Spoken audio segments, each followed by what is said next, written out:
Hello दोस्तों, स्वागत है आपका अपने YouTube channel Ram Kumar Gupta leader में। आज दोस्तों हम बताएंगे आपको मानव शरीर से जुड़े बहुत इम्पोर्टेंट प्रश्न उत्तर। तो चलिए दोस्तों वीडियो को शुरू करते हैं। तो पहला क्वेश्चन है, मानव की खोपड़ी में कितनी हड्डियां होती है। तो मानव की खोपड़ी में दोस्तों कुल 8 हड्डियां पाई जाती हैं।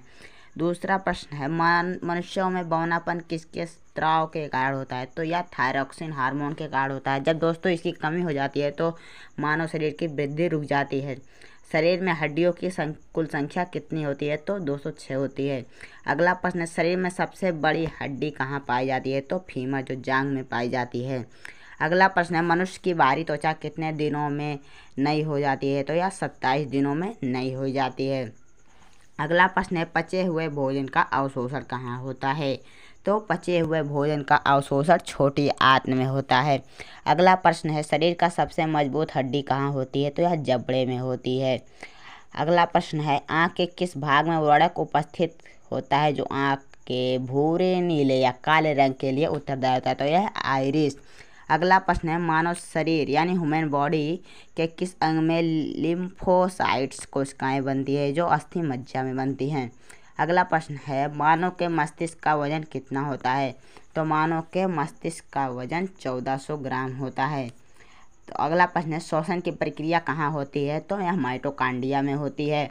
अगला प्रश्न है, मानव कंकाल कितने साल में अपना नवीनीकरण करता है। तो मानव कंकाल 10 साल में अपना नवीनीकरण करता है। अगला प्रश्न है, किडनी का वजन कितना होता है। तो किडनी का वजन दोस्तों बहुत कम यानी 150 ग्राम होता है। अगला प्रश्न है, मानव शरीर यानी ह्यूमन बॉडी में एक बार हृदय की धड़कन कितने समय में होती है। तो यह 0.8 सेकंड में होती है। मनुष्य के जीवन काल में कितने दांत 2 बार विकसित होते हैं। तो यह 20 दांत 2 बार विकसित होते हैं। अगला प्रश्न है, नवजात शिशु के शरीर में कितनी हड्डियां पाई जाती हैं। तो 300 हड्डियां पाई जाती हैं। अगला प्रश्न है, मानव शरीर यानी ह्यूमन बॉडी में रक्त की औसत मात्रा कितनी होती है। तो एक स्वस्थ मनुष्य के शरीर में रक्त की औसत मात्रा 5 से 6 लीटर ही मात्र होता है, इससे ज़्यादा नहीं हो सकता। अगला प्रश्न है, मानव शरीर में यूरिया का उत्पादन कहाँ होता है। तो यह यकृत में होता है। अगला प्रश्न है, मानव शरीर में जल की कितने प्रतिशत मात्रा पाई जाती है। तो मानव शरीर में जल की मात्रा 65 से लेकर 80% तक पाई जाती है। अगला प्रश्न है, रक्तचाप को नियंत्रित करने वाली ग्रंथि का नाम बताइए।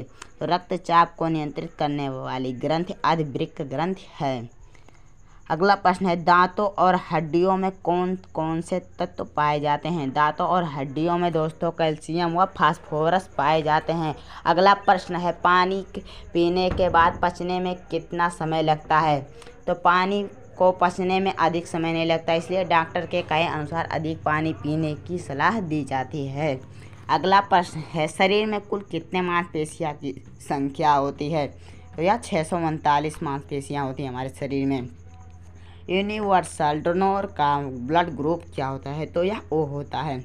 अगला प्रश्न है, एक स्वस्थ व्यक्ति की श्वसन दर कितनी होती है। तो वह 16 से 18 बार होती हैं।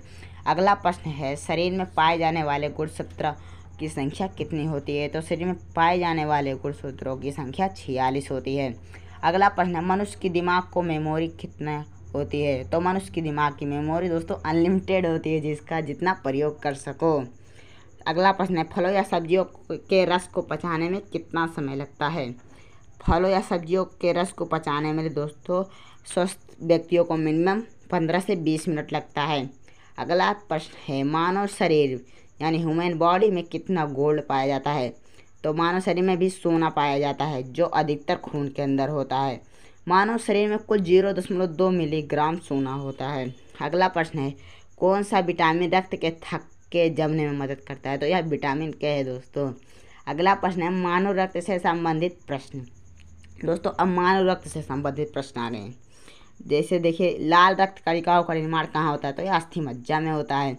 अगला प्रश्न है, रक्त की अशुद्धियाँ किस अंग में छानने के लिए की जाती हैं। तो यह वृक्कों में छानने के लिए की जाती हैं। अगला प्रश्न है, शरीर का सबसे बड़ी कोशिका कौन सी कोशिका है। तो यह तंत्रिका तंत्र कोशिका है, जो कि दोस्तों सबसे बड़ी कोशिका है। मनुष्य की आँख कितने मेगापिक्सल को देख की होती हैं। तो मनुष्य की आँख 576 मेगापिक्सल की होती हैं। अगला प्रश्न है, अनाज को पचाने में कितना समय लगता है? चावल, गेहूँ, मक्का जैसे अनाज को पचाने में आदमी यानी इंसान को 2 घंटा लग जाता है। अगला प्रश्न है, मानव शरीर यानी ह्यूमन बॉडी में रक्त के शुद्धिकरण की प्रक्रिया को क्या कहते हैं? तो डायलिसिस की यह प्रक्रिया तब अपनाई जाती है जब किसी व्यक्ति की किडनी ठीक से काम नहीं कर रही होती है। अगला प्रश्न, एलिसा प्रणाली द्वारा रोग का पता लगाया जाता है। किस रोग का पता लगाया जाता है? तो एलिसा प्रणाली द्वारा एड्स यानी HIV वायरस रोग का पता लगाया जाता है। अगला प्रश्न है, रक्त मानव शरीर में संचार प्रणाली किसके तहत महाधमनी में प्रवेश करती है? तो यह बाएं सिरे के तहत महाधमनी में प्रवेश करती है। अगला प्रश्न है, लाल रक्त का जीवन काल कितने दिन का होता है? तो लाल रक्त का जीवन काल 120 दिन का होता है। श्वसन के दौरान ली जाने वाली सबसे बड़ी गैस कौन सी है? तो यह नाइट्रोजन है। अगला प्रश्न है, मानव शरीर में नसों की लंबाई कितनी होती है?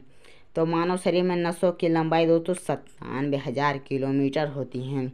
बुढ़ापे में इंसान की हड्डियां कमज़ोर क्यों हो जाती हैं? कैल्शियम की कमी से बुढ़ापे में इंसान की हड्डियां कमज़ोर हो जाती हैं। महिलाओं में हीमोग्लोबिन की सामान्य स्तर कितना होना चाहिए? महिलाओं में हीमोग्लोबिन की सामान्य स्तर 12.0 से 15.5 ग्राम प्रति डेसीलीटर होनी चाहिए। अगला प्रश्न है, कीड़ों का अध्ययन करने वाला विज्ञान क्या कहलाता है? तो कीड़ों का अध्ययन करने वाला विज्ञान एंटोमोलॉजी कहलाता है। अगला प्रश्न है, किसकी उपस्थिति के कारण मानव शरीर में रक्त का थक्का नहीं बनता? तो यह हिपेरिन के कारण रक्त में थक्का नहीं बनता। अगला प्रश्न है, शरीर में अमीनो अम्ल की संख्या कितनी है? तो शरीर में अमीनो अम्ल की संख्या दोस्तों 22 है। अगला प्रश्न है, पेशाब में बदबू क्यों आती है? तो यह यूरिया के कारण पेशाब से बदबू आती है। अगला प्रश्न है, मीन माता रोग किसके कारण होता है? तो यह पानी में मरकरी के प्रदूषण से होता है। अगला प्रश्न है, मानव शरीर की सबसे छोटी ग्रंथि कौन सी है? तो यह पिट्यूरी मस्तिष्क है। अगला प्रश्न है, रक्तचाप मापने वाले यंत्र को क्या कहते हैं?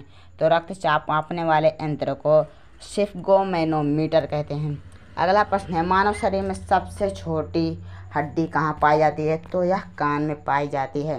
दांतों से खून गिरना किस विटामिन की कमी से होता है? तो यह विटामिन C की कमी से होता है।